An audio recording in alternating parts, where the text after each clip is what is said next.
Hi, let's learn how to draw the 3D letter G step by step. Pause the video, grab a paper and pencil, and follow my steps.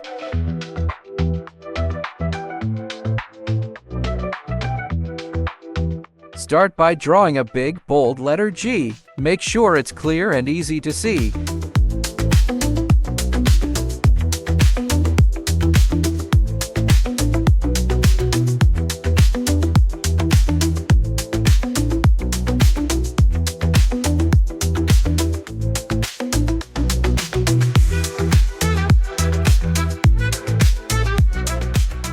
Now, add another outline around the G, keeping the spacing even to give it a thicker look. To make it 3D, draw lines from the edges of the G, all going in the same direction. These lines should be short and angled consistently. Connect the ends of these lines to form the sides of the 3D effect. Shade the side areas to make the 3D look more realistic. If you learned something new, please subscribe to my new channel. Thank you!